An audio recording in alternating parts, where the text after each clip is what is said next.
Yun, so tanggal na siya yan, no? Papakita ko sa yung diferensya.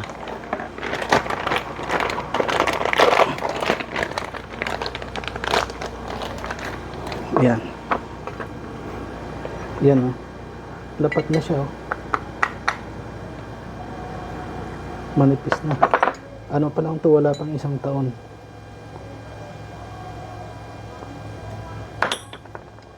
So tanggalin natin.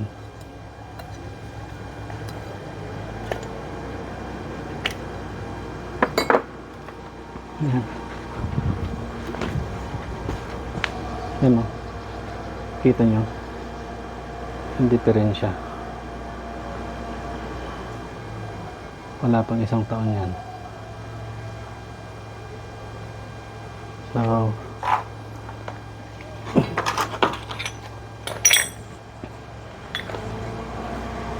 yan, pag linagay mo to, ganyan na siya. So dapat dito ganito. Ano natin itong bago. Yan, oh. Diba? Ang layo. Kasi dito yan tatama, eh. Gaganyan. So yan, oh. Grabe, wala pang isang taon. Ganyan na yung...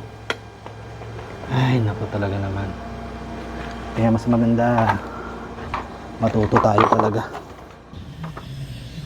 So ito pa yung ano na discovery nating ginawa nila at na-lost trade na dahil sobrang hinigpitan, kaya nahirapan tayong baklasin yung bolt and nut ito sa ano, front shock, ano, sa suspension.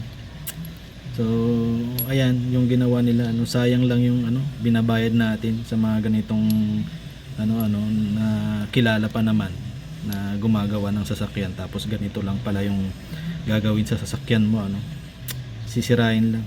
Kung hindi pa ako mismo ang bumaklas nito, wala na.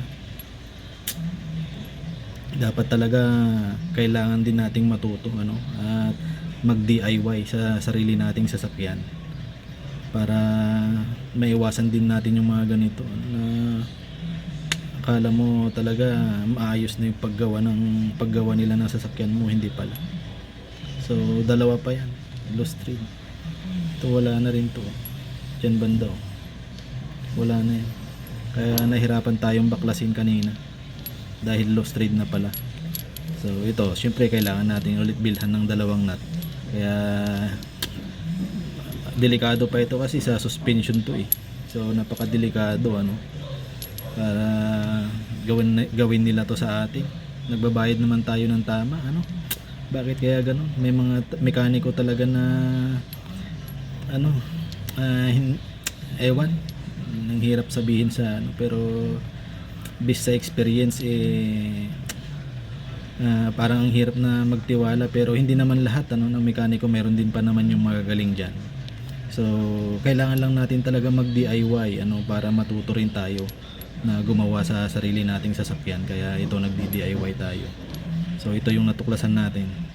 Kaya yun, practice lang din. Pag ano, nood-nood, ganun, tanong-tanong para matuto tayo. Tayo mismo na ang gumawa sa sasakyan natin pag mga ganitong bagay lang na madali lang namang gawin, ano. So yan, yun, ingat po tayo sa mga pinagagawa natin ng sasakyan po natin, ano.